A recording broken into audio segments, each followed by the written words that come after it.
What up, people? It's me, Shelby, back again here to discuss my vinyl record collection. Um, Next video, I'll try to showcase my CD or cassette collection. Probably on the next CD. I haven't decided which one, but yeah, I just wanted to showcase some more things. Um, like I said in the previous video, I just, I see a lot of people doing all their vinyl record collection on YouTube and how it's become gimmicky. So I'm starting to not trying to avoid looking at those kind of videos. I do look at Noble Records, Miss Lady Soul, Devoted to Vinyl, Spin Me Around Records. So I think those the four: Spin Me Around Records, Noble Records, Devoted to Vinyl, Miss Lady Soul, and there's some other ones too that are real crate diggers that really are a true collector. So I look at those videos as opposed to some of the gimmicky stuff that's out there, especially with some of the young people. But shout out to them. I'm kind of glad they are getting into collecting vinyl records, but it is becoming quite gimmicky. But that said, I'm gonna showcase some of my stuff, man. Like I said, I've been a collector for a long time. From Milwaukee, Wisconsin. And that's pretty much it. That noise in the background is a playoff game. I'm into the NBA playoffs, so I'm looking at that. But yeah, man, I'm just going to go ahead and get started because my last video was 20 minutes, and I do not want this to be a 20-minute video. I'm going to try not to let it get to 20 minutes. I do have some vinyl records here, so I'm just going to get straight to it because I don't want it to be a long video. All right, but anyway, so this is a reissue of Bob Marley. Bob Marley and the Wailers, Catch a Fire. So this is not the original pressing. It's black vinyl. I did buy it as a reissue. So Bob Marley, Catch a Fire. And I'm a big fan of Bob Marley. I got some of his other stuff. It's great. Got Feel Like Kuti, another reissue. So it's not the original pressing. The original pressing is probably going to be worth a lot more money. And I do plan on getting some original pressings, but this is one of my favorite artists, Nigerian jazz artist from the 60s, 70s, heavily respected artist amongst his peers, just period. So every artist, whether you're doing rock and roll, heavy metal, if you're up on your music game, you love Feel Like Kuti. And for all the young people that don't know who he is, look him up on YouTube. You're gonna be disappointed, I guarantee you. We got another reissue of Feel Like Kuti, a Yellow Fever album. This is a dope album. Again, this album came out in 1976. I believe this reissue came out in 2017. I have not played this record. I did open it, but I didn't play it. So it's pretty much intact, but it's a reissue, like I said. So we have the original pressing to Ghostface Killah Fishkill album. This is the original pressing. I'm going to keep it. I'm not going to resell it or anything like that or trade it.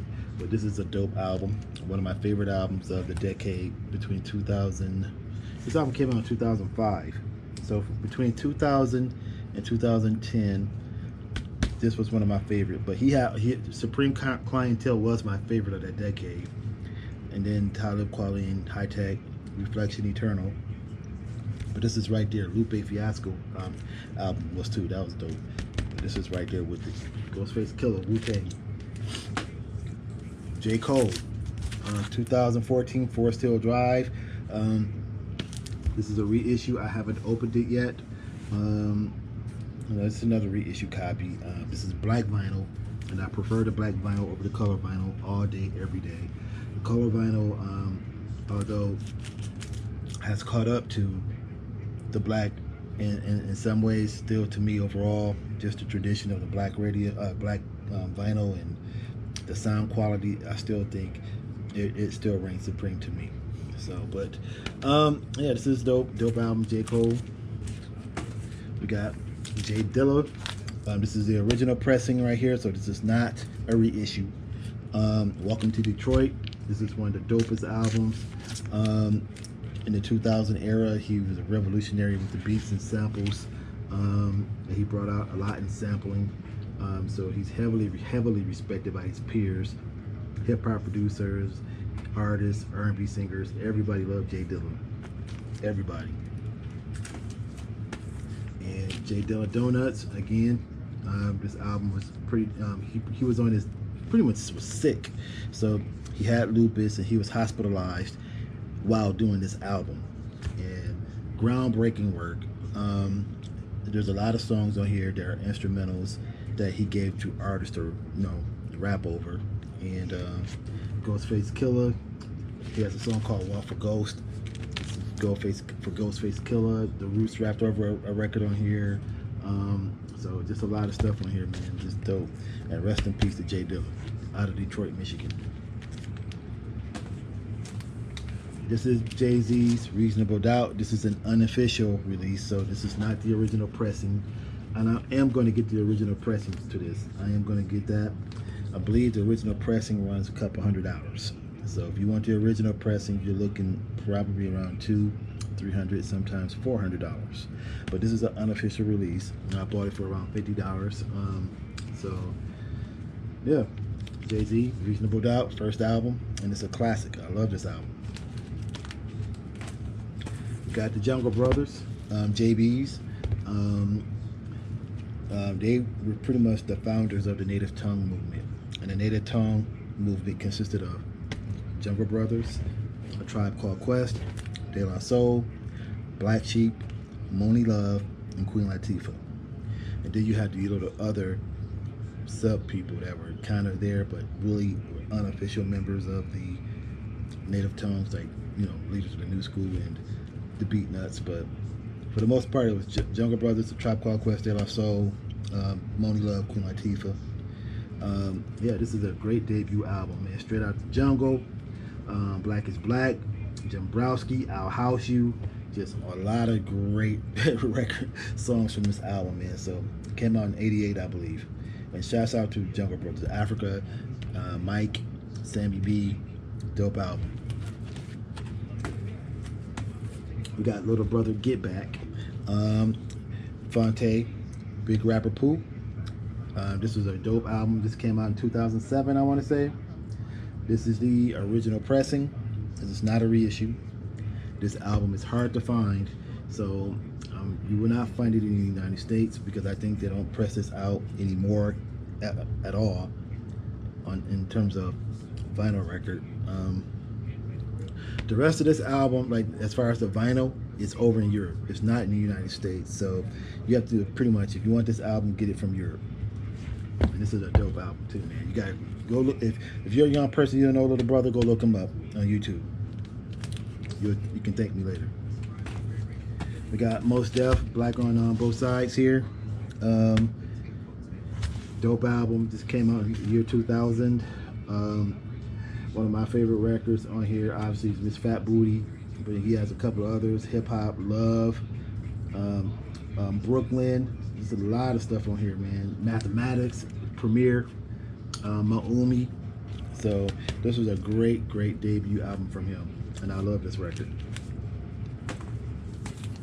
We got Nas, King Disease.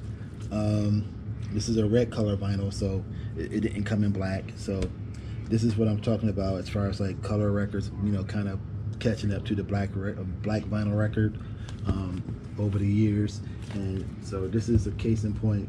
So this came in a red vinyl, and it is what it is. So you can't help that. I prefer black vinyl records, but you can't help but to get the color red sometimes. And, yeah, but this is dope album. Nas's It Was Written came out in 1996. I have the original CD and cassette to this album, and this is the original pressing, so I'm not going to sell it. This is a dope album. Havoc from Mobb Deep did a lot of production on here. Dr. Dre did some production on here. Trap Masters did the bulk of the production on this album. It's a great his sophomore effort, I believe, and he didn't disappoint. So he was really in his prime and on top of his game in 96, man. Dope. And we have Outkast, the 20th anniversary to ATLians. And this is the actual vinyl record right here in the middle right here. And this is the other vinyl record. So it's like two vinyl records. So this is the other one right here. Now, this is what I mean when I say that color vinyl records and all the stuff, all the animation that are on these records can affect sound, and it can. Okay, so this is why I prefer the black vinyl. There's too much activity going on. This is dope artwork and everything, but it's a lot, which can affect sound. So look at this. That's a lot of activity on here. So it looks dope and it looks cool, and the young people would just go crazy over this. But there's a lot of stuff happening, so it can potentially warp the sound some. So you just want to keep that in mind. If you're a person who cares about sound, then you probably will notice the difference. This is the second part. Is the lady's naked on the other side, so you know, Outcast. So yeah, this I haven't played this record. I opened it, but I haven't played it. But I know that the sound will be distorted just based off all the activity that's on the vinyl itself. So. And I do have the original CD, cassette, and the original vinyl to this. I just wanted to buy the 20th anniversary because of the artwork. That's why I never played it, because I have the original already. Got Pete Rock and CL Smooth, the main ingredient. One of my favorite albums of 1994. I think this is when I bought this album. It's a dope album. I have the cassette and CD to this, so I have all three: vinyl, cassette, CD. This is dope. Pete Rock was in his prime as well in the 90s. He produces Nas, The World Is Yours. Just a lot of great stuff from this group. I think, you know, their relationship kind of soured, you know, in the late 1990s, early 2000s, but they've been doing shows together and all this stuff. So I kind of hope they get back together, because they had chemistry, and then that chemistry faltered after this album. So, but yeah, this is a dope album. The main ingredient. We got Rayquan, Only Built for Cuban Links Part 2. Dope album, came out in 2008. And J Dilla did some production on here. Dr. Dre did some production on here. RZA, obviously. Pete Rock. So, dope album, man. And I bumped this album a lot. I also have the CD to this. I don't have the cassette, but I have the CD to this album. We got Rhapsody, Layla's Wisdom. Dope album from her out of North Carolina. Ninth Wonder Protege. Just a dope artist, dope album. It's probably out of all her albums that she's done, this is my favorite. And it's a good record, man. I love this album, man. So shouts out to Rhapsody, Ninth Wonder. She's my favorite female artist by far. By far. I don't think there's no rapper, not Megan Thee Stallion, not Nicki Minaj, not City Girls. Nobody can see this woman right here. Shouts out to Cyrock and Il Camille. Them the other female rappers that I respect and are very lyrical on the mic, along with Rhapsody. And I also like the fact that they keep their clothes on. They're not trying to, you know, show off their bodies or call themselves bad bitches and all that stuff. So I respect that. So they just let the talent speak for itself, I guess. And it shows. We got Q-Tip, The Renaissance. Album came out in 2008, and I'm never going to forget that year because I bought Rayquan's Only Built for Cuban Links Part 2 and this together. And I also have the CD to this. This is a dope album, man. Q-Tip has always been extremely methodic when it came to making music. So he's very careful. He takes his time, and if that means he won't drop an album for 3-4 years, that's what it is. That's how much he cares about the music. He's not always just putting stuff out, and I appreciate that about him. We got Sergio Mendes in Brazil, 66, The Equinox. I love bossa nova music, bossa nova jazz. I love that stuff, especially from the old school, like from the 60s and 70s. So yeah, Sergio Mendes, man, this is a dope album.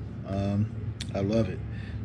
So a bunch of funky tunes on here, and I recommend you know, a lot of young people, man, get into Sergio Mendes, look him up online, and try to get into some bossa nova, man. This jazz is just dope. But Sergio Mendes, R plus R equal now. Dope record. It's Robert Glasper. We got Terrace Martin, We got what's his name? His name is Taylor Mcferrin. I always call him Tyler. That's why I wanted to be careful. But it's Taylor Mcferrin. They have a song called "Awake to You." That's the song I think that they dropped. And to look it up on YouTube, you won't be disappointed. That song is dope. The album is dope. "Awake to You" was remade over. Taylor Mcferrin had a song called "Awake to You," and it's his record, but they remade the record and put it on this album. So shouts out to Robert Glasper, Taylor, Terrence Martin, all those guys, man. They're dope, and this collab was just dope, man. You'll love this album. We got Nina Simone, Reissue, High Priestess of Soul. This is a reissue. I haven't played it yet. So just the label there. So 180 gram. So yeah, it's just a reissue. Same thing with this one, Nina Simone, 1979. So right here. So another reissue album from her. We got The Time. The Time we're under Prince umbrella. So you have Morris Day, Jesse Johnson, Terry Lewis, Jimmy Jam and Terry Lewis was in a group. So they all went on to have great careers and did their own thing. But Prince was like, they were under Prince's label. So yep, The Time, Ice Cream Castles, Jungle Love, The Bird, all those songs and hits are on this album right here. Stevie Wonder, Talking Book, dope record. Came out in the 70s. Again, this is a reissue, so it's not the original. But, you know, this is just one of my favorite albums by him, Stevie Wonder. We got Smokey Robinson. This is not a reissue, this is the original. So, and the record's still kind of like intact. This came out in 1975. Very melodic. This is the back of the record right here. It's dope. A Quiet Storm by Smokey Robinson. We got Smokey Robinson and the Miracles, Flying High Together. And this was pretty much, I believe Smokey Robinson went on to do his own thing after this album. I could be wrong, but he did his own thing and the Miracles did their own thing. But yeah, this is a dope record right here. This is a reissue of Ramp. It stands for Roy Ayers Music Production, but they call themselves Ramp. Coming to Knowledge. Q-Tip sampled a song from here, Coming to Knowledge, I believe, or Daylight. I think it's Daylight. And sampled Benny the Apple Bomb and made the record from that song off this album. These are some of Roy Ayers' people that backed him up. They made their own album, and it was a dope record, and it is very dope. We got Prince self-titled album right here. He produced and arranged everything. You know, Prince does. You know, he does everything. So, but shouts out to Prince. Rest in peace, Prince. We got Ohio Players, Ecstasy album, dope album. Again, another 70s funk groovy album. Just dope, man. Ohio Players. Jay-Z and the Notorious B.I.G. have a song called Brooklyn Finest, and they sampled Ecstasy, and it's pretty dope, man. But this is a reissue. I am gonna go after the original. It's gonna cost me some money, but I'm gonna go after it. We got the New Birth birthday album. Again, dope album, came out, I want to say 72, something like that. And you know, a couple artists have sampled songs from this album. De La Soul has, Junior Mafia, Players Anthem. I like Buck and the Preacher, man. That's one of my favorite records on here. That bass line is mean, man, just super mean, and that soul when they're singing, man, it's dope. Music Soul Child, Loving Music, dope album. The album came out, what, 2006, 7, something like that. So Atlantic Records. I think this was his debut on Atlantic Records. He was on Def Jam, but they did like a trade. They swapped artists or something like that, so he went to Atlantic. But he's from Philadelphia. He's been successful. He's had a successful career. It's a really good album. I like it a lot. Music Soul Child, Philadelphia, PA. The New Birth. It's been a long time. This is the original. It's still intact. I haven't really. I opened it and I played it maybe a few times. I'm not gonna pull out the vinyl because I don't believe in doing that. But this is the original. It's not a reissue. Trust me. Yeah. So Wildflower. I think Kanye West sampled the beginning parts of it and made a song for Jamie Foxx. Predictable. So, and we got Curtis Mayfield Roots album. And this is going to be the last one. I'm at 20 minutes now, and I said I wasn't going to do 20 minutes, and that's why I was kind of speeding through things, because I knew I was pressing for time. I didn't want it to be 20 minutes, but it's too late for that. But anyway, Curtis Mayfield Roots album. It's a dope album, man. I love Curtis Mayfield. Yeah, this is awesome. So I'm gonna leave it there because it's at the 20-minute mark for me. So yeah, shouts out to you guys, man. Hit the subscribe button if you liked it, or just hit a like button if you don't want to subscribe. That's fine. It's all good. But yeah, so to all the young people, man, you just want to, get into collecting records, man. Take it serious, and let's not try to make it gimmicky. Okay? Peace of love, and take care. Bye bye.